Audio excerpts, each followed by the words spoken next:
The rumors are swirling, and a Leafs Stolarz extension could be in the works. We'll discuss that and more on today's edition of the Locked On Leafs podcast, part of the Locked On Podcast Network.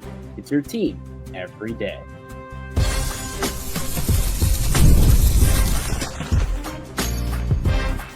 You're Locked On Maple Leafs, your daily podcast on the Toronto Maple Leafs. Part of the Locked On Podcast Network, your team every day.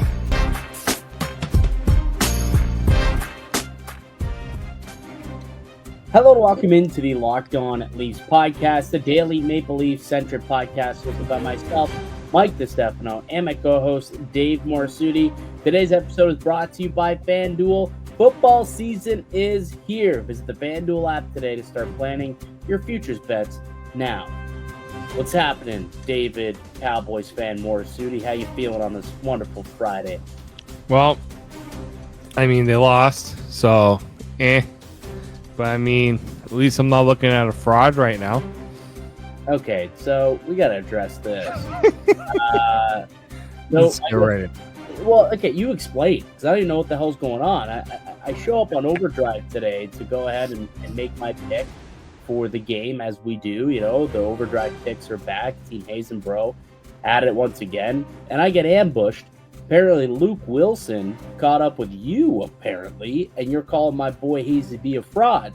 And then somehow that gets back to Luke, over to Hayes, and then he's accusing me of not sticking up for myself. I did not know this happened. I had no idea this went down. You do explain yourself, Mr. Morisuti. First off,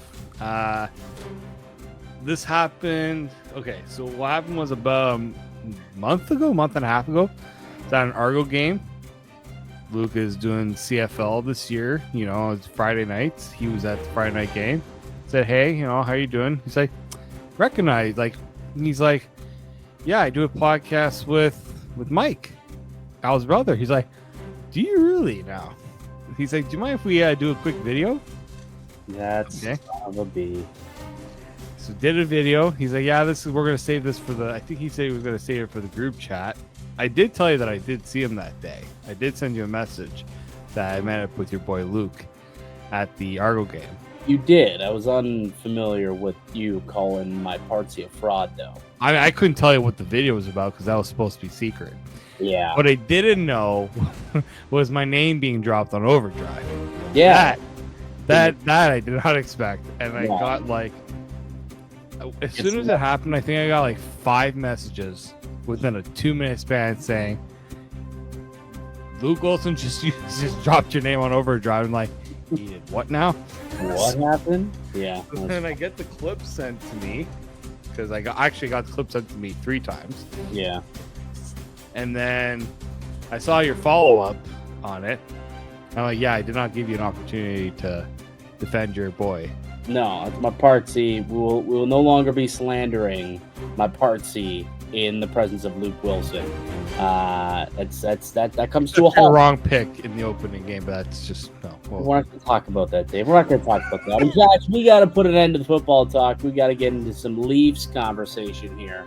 We're not too far away from the start of the season, but like training camps, it's about to be go time in the next couple weeks here for training camp, and it sounds like there could be some news afoot. I don't know if you got the same vibe, but there was a report out there. Well, not really a report, but Brad Treliving caught up with Pierre LeBrun, or vice versa, however you want to look at it. And LeBrun wrote about the sit down, the one-on-one they had. And I don't know if you read into these comments the way I did, and I'll share them in just a moment. But to me, it seems like the Leafs and Stolarz are heading towards some sort of resolution on an extension, and I think it could come soon. You tell me if you believe these comments lead you to believe that as well. Quote, we've certainly explored some things with Anthony and his representative, and we'd love to find a way to get something done. If there's something that both sides are comfortable with, we'll look at it. And we've been in those discussions for some time right now. We'll see what the coming days bring. That makes it feel like we could see something in and around the start of camp, does it not? Well, we know this Leafs team, when there's a player that they want to get signed, they're going to do what they can to try to get that deal done. So, like, you look at Jake McCabe, they don't want that one to linger.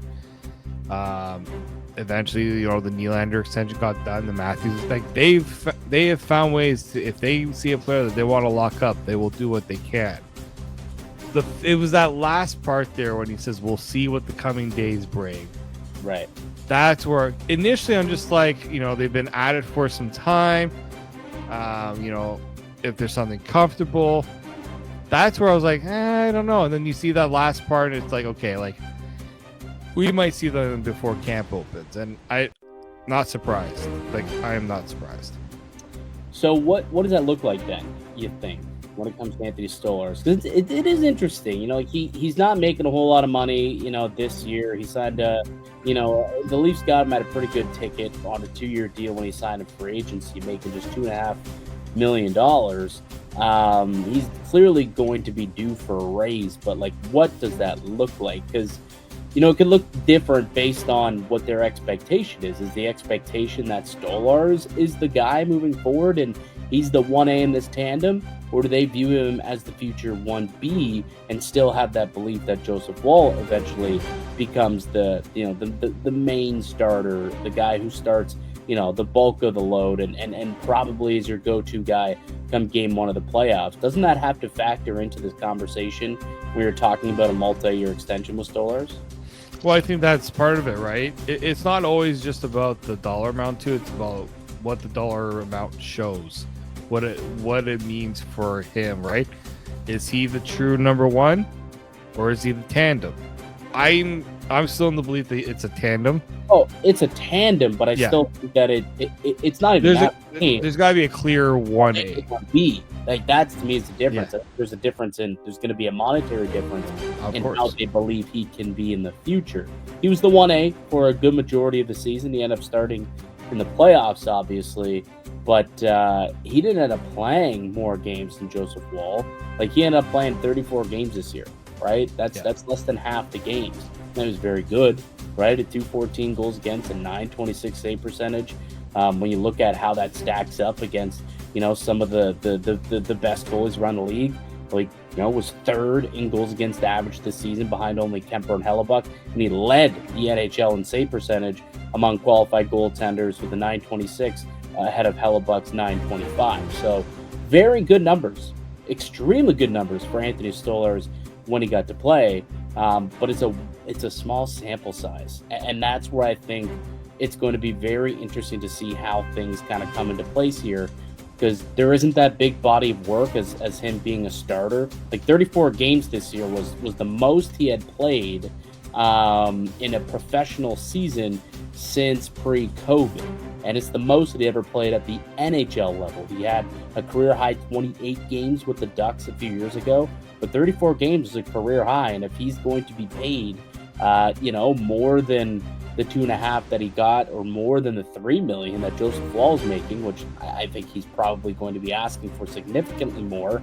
he's got to play more than 34 games, does he not? Like, he's got to be in the net for half the starts if he's going to be asking for something that starts with an F.